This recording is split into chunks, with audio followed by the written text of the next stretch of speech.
State Representative Jillian Gilchrist here to give another bill update. One of the bills I've introduced this legislative session with my good colleague, Senator Will Haskell, would increase the tax on ammunition here in the state.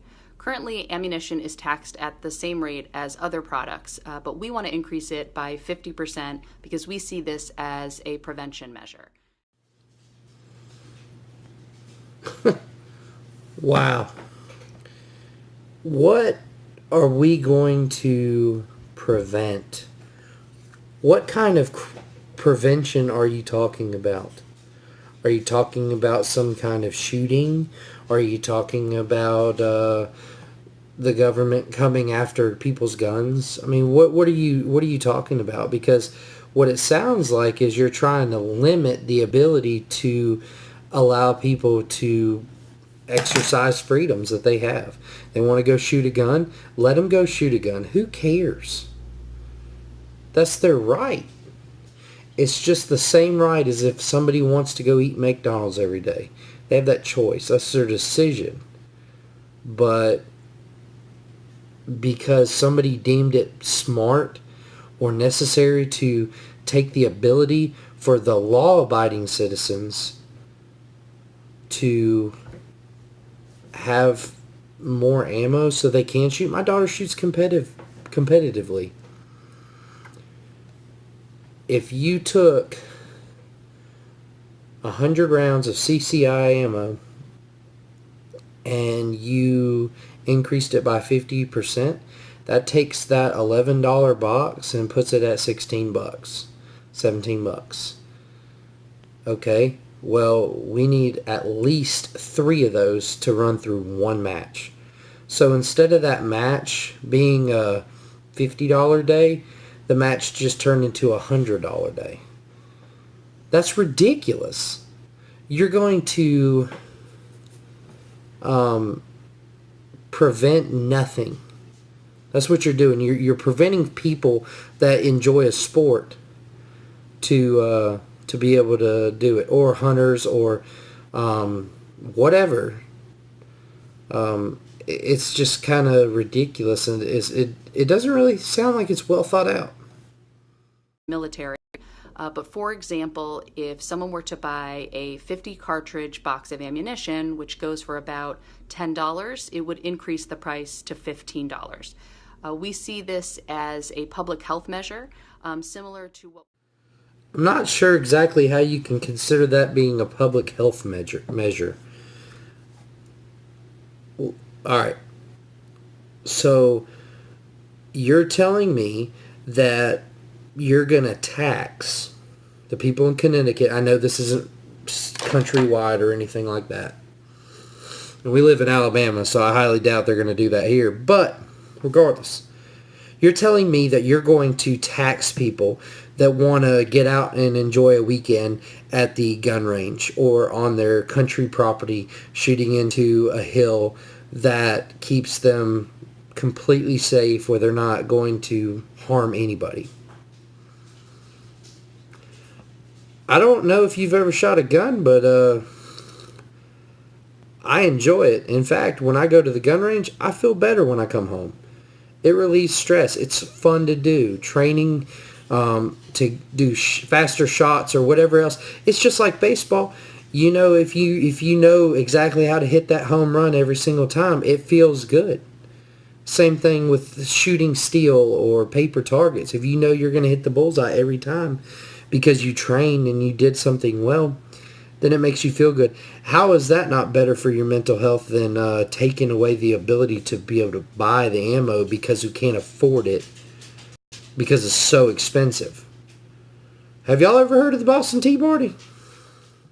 Similar to what we've done in the state of Connecticut with increasing the tax on cigarettes. When we increase that tax, we've seen a reduction in use. And so we want to continue Connecticut's legacy of being a leader on preventing and addressing gun violence, and we see this as another step forward in that direction. I'm not totally sure I understand what the similarities is in cigarettes and buying ammo. I understand what angle she's coming from in the explanation, but what I don't understand is how they even relate. Number one, Smoking cigarettes is somebody's decision. Now, when they smoke cigarettes in the presence of my child or children, whatever, those kids are breathing it. That's not in those kids' control. I don't think that's appropriate, and maybe they do need to look into that. But if they want to smoke a cigarette, that's their business. If I want to go shooting on a Saturday or Sunday because I've worked all week, I'm hurting no one. Hurting no one. If somebody breaks into my house in the middle of the night and puts a gun to my head or my kid's head or whatever, oh man, I should have bought that ammo last week, but you know what? I couldn't afford it. They done put a 50% tax on it. Yeah, not going to happen.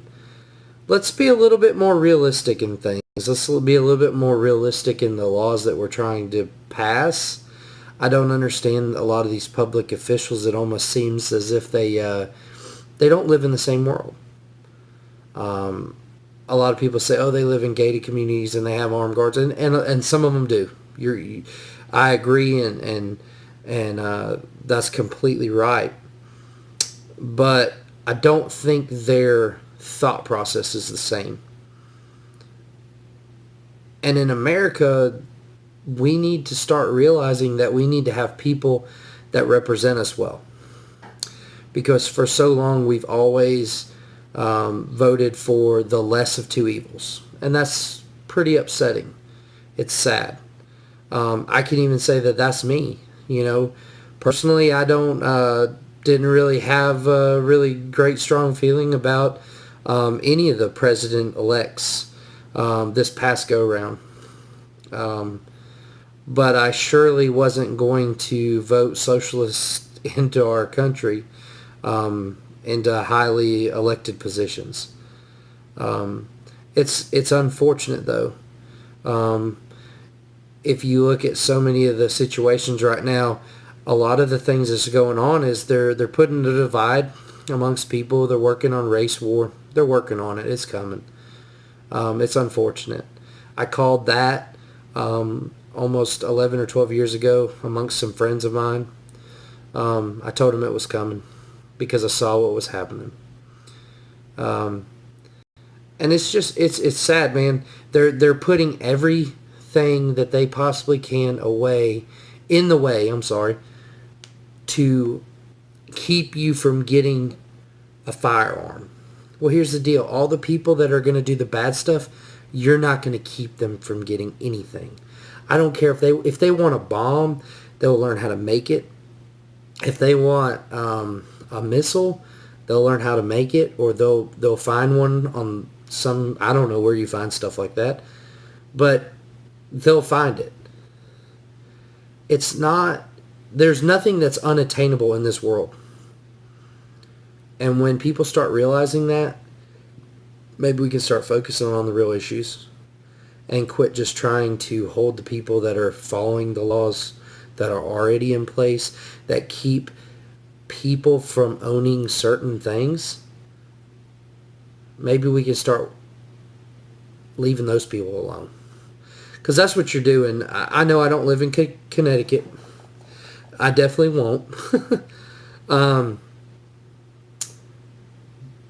But why would you harm the people that are going to work, paying taxes? They enjoy firearms. What's wrong with that? There's nothing wrong with that. They should be able to do what they would like to do. It seems like Christians, and it seems like the firearms industry is in a really heavy under attack, I guess you would say, these days. And it's sad. So, anyways, just my perspective, something to think about. Y'all have a great day.